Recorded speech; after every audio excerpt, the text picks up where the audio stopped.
You likely already know that trust is important in your personal and professional relationships, but building and maintaining that trust may not be easy to do. And if you somehow betray someone's trust, you may never be trusted again. They may believe, like German philosopher Friedrich Nietzsche, "I'm not upset that you lied to me. I'm upset that, from now on, I can't believe you." This video will focus on understanding two approaches to building trust: behaviors that support the perception that people are worthy or not worthy of trust, negative effects of distrust, and some suggestions for reestablishing broken trust. You likely already know that trust involves risk, or alternatively, without risk, there can be no trust. But how can you build trust? One way is to risk first, trusting that the other will respond supportively. You disclose your thoughts, information, conclusions, feelings, and reactions with a friend and see how he responds. We're using the example of self-disclosure here, but this applies to behaviors as well. Think about the risks of singing karaoke in front of someone.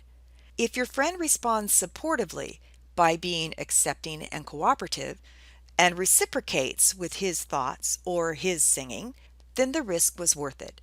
Trust has been built between you. Or you withhold trust until it has been earned. You hold off on disclosing anything risky until your friend demonstrates supportive behavior by communicating acceptance and cooperativeness before you say or do anything. Then disclosure isn't as much of a risk. Let's look at this second approach a bit more. If someone takes this wait and see approach, what are they looking for to determine if you are trustworthy? First is your reputation. That's why employers ask for references before they take the risk of hiring you. Hiring a new employee is a risk. Friends and colleagues do the same thing. People also pay attention to how you behave with others. If you appear to be trustworthy with others, that's another check mark in the plus column. And when people are talking with you, they are paying attention to your nonverbal communication. Are you showing support in your facial expressions? Are you making eye contact? Does your voice sound supportive? More check marks. Do you appear to be listening? Can you remember what was said earlier? People feel valued when they feel listened to. And particularly in a work environment, if you express your desire to work together cooperatively to achieve a mutual goal, that's another way to demonstrate supportiveness. All of these contribute to creating a supportive environment where others may risk sharing information with you or trying something new. Let's look at the flip side, as it is possible to describe a supportive environment by what it is not. These next behaviors detract from a supportive environment, so take care that you don't use them. First is rejection, ridicule, or disrespect as a response to the other's openness. This includes making a joke at the other person's expense, laughing at disclosures or behaviors, moralizing about others' behaviors, being evaluative, or being silent and poker-faced when information is shared. A second behavior that detracts from a supportive environment is non-reciprocation of openness. If you are closed and others are open, they often feel exposed and vulnerable. Remember that self-disclosure begets self-disclosure. If I disclose personal information to you and you don't disclose something back, I feel you have information you can use against me. I'm much less inclined to make myself vulnerable with information that can be used as blackmail. This last one is a little long, but is important.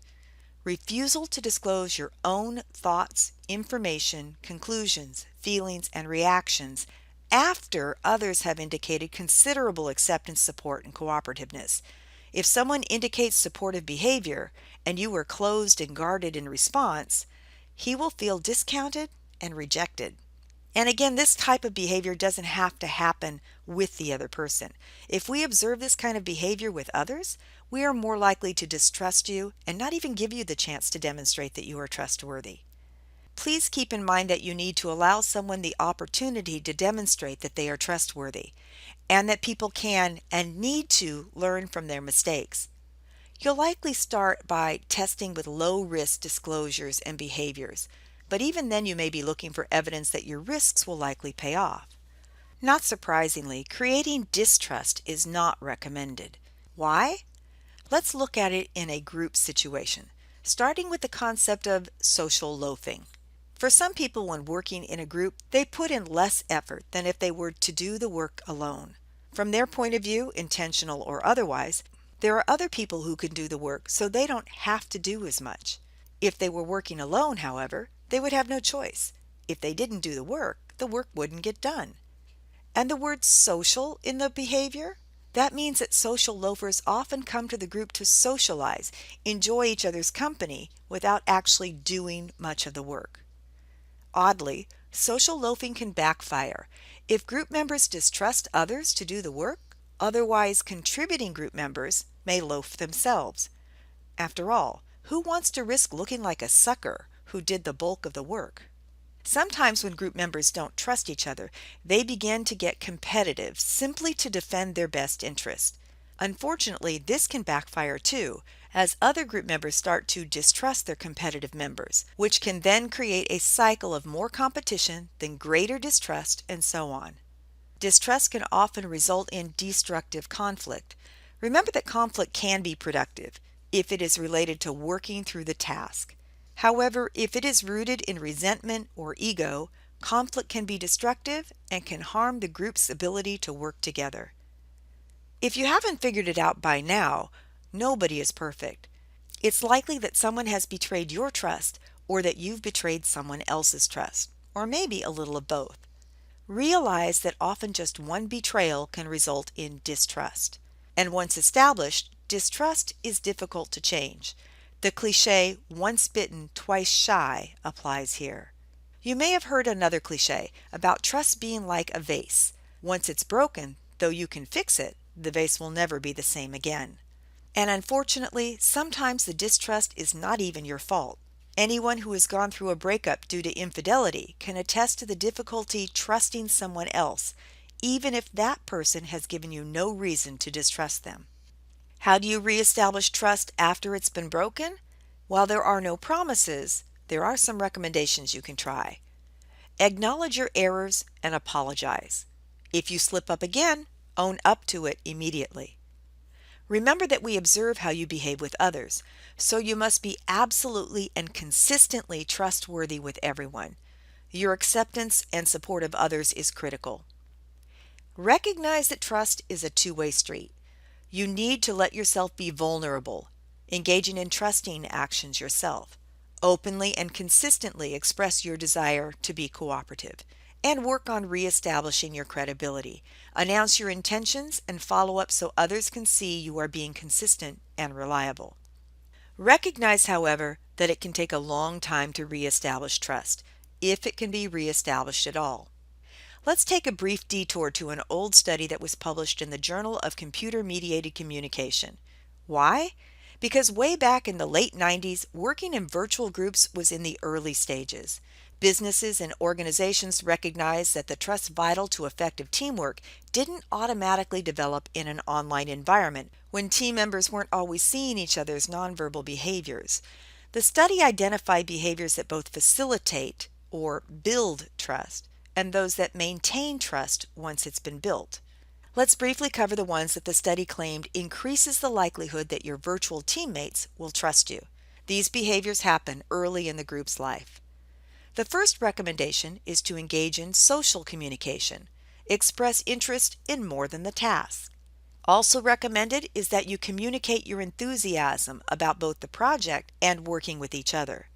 Uncertainty is inevitable. You build trust, however, by showing that you can cope with uncertainties related to the task and technology.